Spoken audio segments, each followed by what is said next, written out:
Assalamualaikum warahmatullahi wabarakatuh. Baiklah Ananda sekalian, hari ini kita akan lanjutkan proses pembelajaran kita dengan topik pemberian obat topikal tetes telinga. Ibu berharap Ananda semua dalam kondisi sehat walafiat.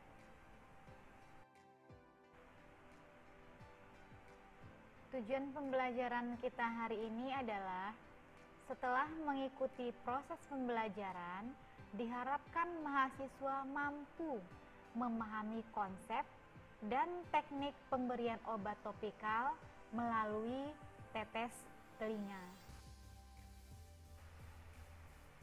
Pengertian dari pemberian obat tetes telinga adalah pemberian obat pada telinga melalui kanal eksternal. Obatnya bisa dalam bentuk cair, juga bisa dalam bentuk salep. Kita masuk pada bagian-bagian telinga atau anatomi telinga. Pada gambar terlihat telinga luar, telinga tengah, dan telinga dalam. Obat tetes telinga kita alirkan atau kita teteskan melewati saluran telinga luar. Selanjutnya nanti obat akan mengalir menuju bagian yang mengalami sakit.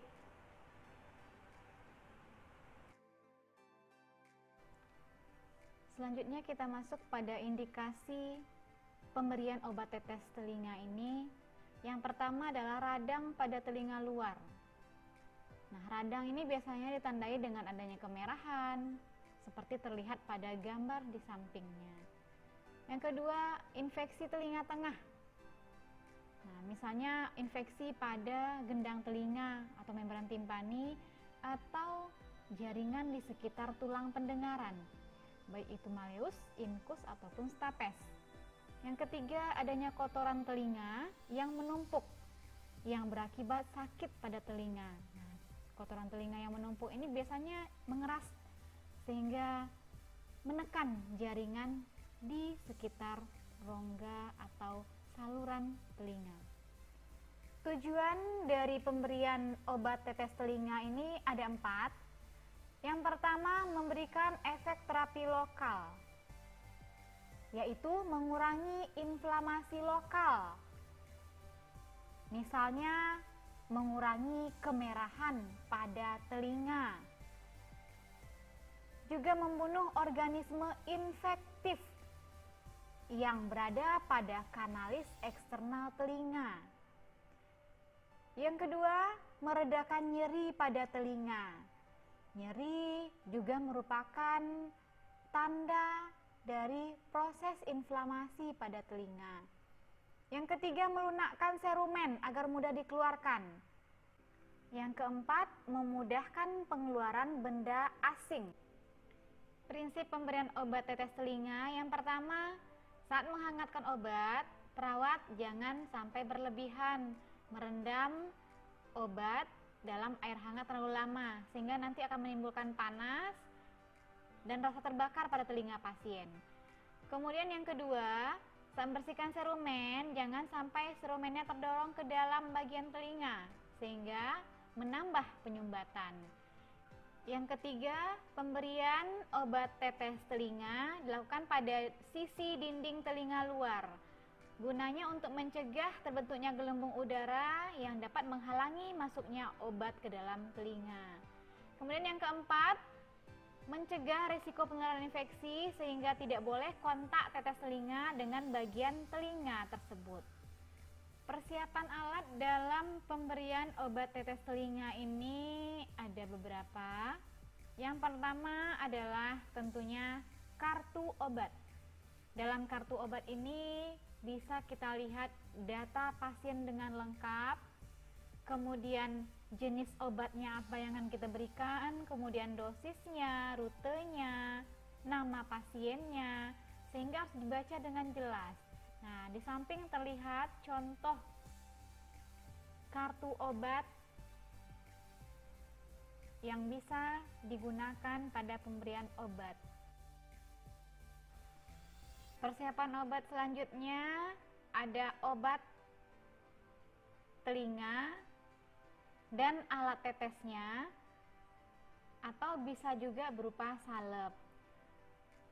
Selanjutnya air hangat dalam kom. Nah, ini opsional ya. Kalau seandainya kita hanya menggunakan genggaman tangan untuk menghangatkan obat, silahkan. Tapi kalau misalnya ingin dengan air hangat, juga dibolehkan. Selanjutnya sarung tangan disposable, kemudian lidi kapas atau cotton bud, kemudian normal salin. Di sini bisa kita pakai NaCl juga ya. Kemudian ada bola kapas, ini opsional juga, dimana nanti digunakan untuk menutup telinga pasien. Kemudian bengkok tentunya untuk tempat pembuangan dari bahan-bahan yang telah digunakan kepada pasien.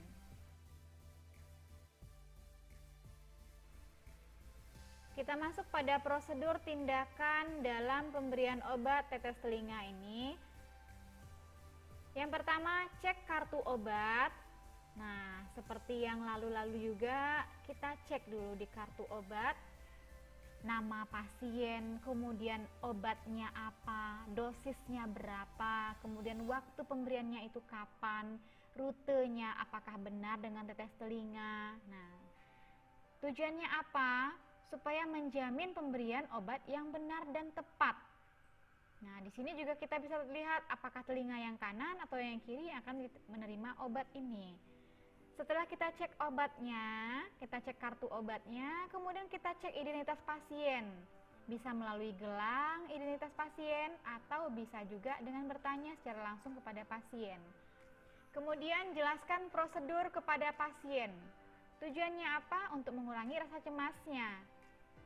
Supaya pasien tahu apa tindakan yang akan dilakukan kepadanya, kemudian apa nanti kerjasama yang kita harapkan dari si pasien. Kemudian cuci tangan, tujuannya untuk mengurangi penularan mikroorganisme. Setelah cuci tangan, kita pasang handscoon. Kemudian posisikan pasien dengan miring, di mana telinga yang akan diobati berada di bagian atas dengan sudut kemiringan 60 derajat.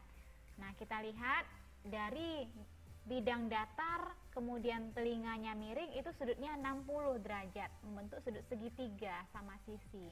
Tujuannya yaitu memudahkan memasukkan obat ke dalam telinga dan saluran telinga dalam,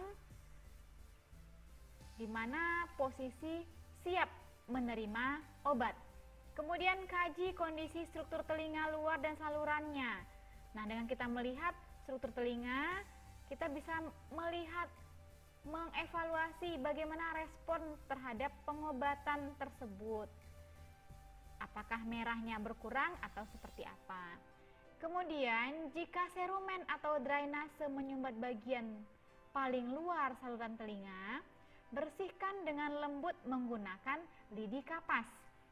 Nah, lidi kapas ini dibasahi dulu dengan normal salin yang sudah kita siapkan tadi. Jangan mendorong serumen ke dalam sehingga nanti menghambat atau menyumbat telinga. Serumen adalah tempat berkumpulnya mikroorganisme yang dapat menghambat distribusi obat sehingga harus dibersihkan atau dikeluarkan.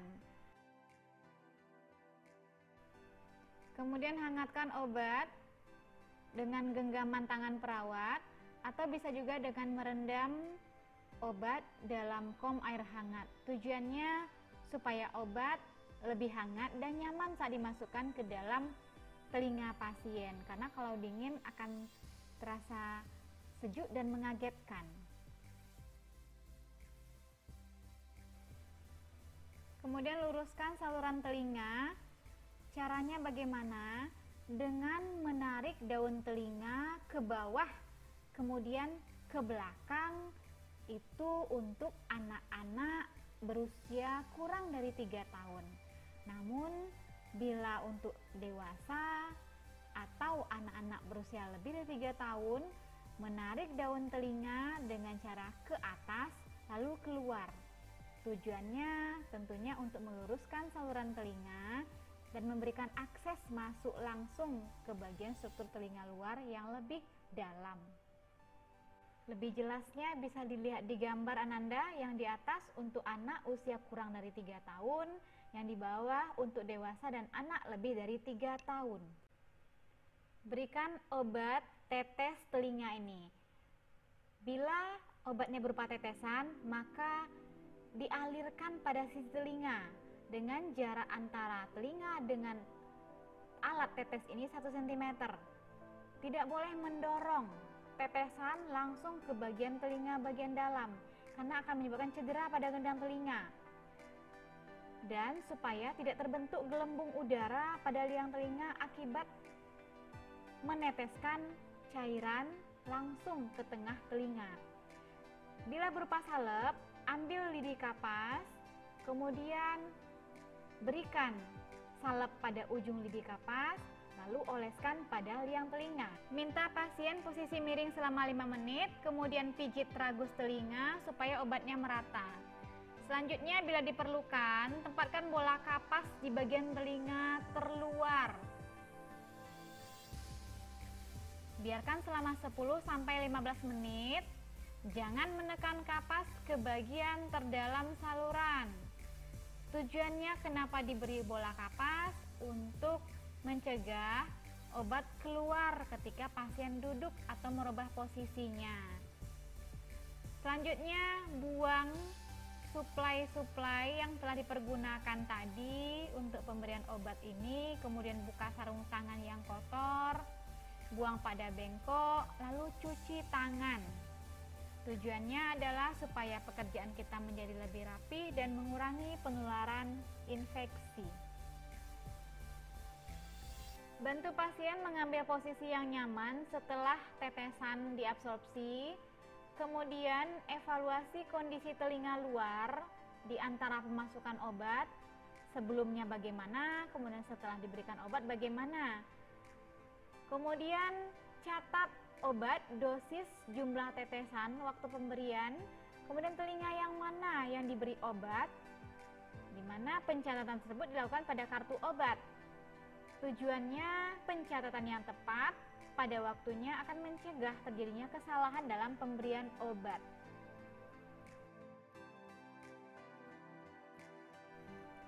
Efek samping pemberian obat tetes telinga ini yang pertama sensasi sengatan atau rasa terbakar sementara pada telinga pada saat pemberian obat ini.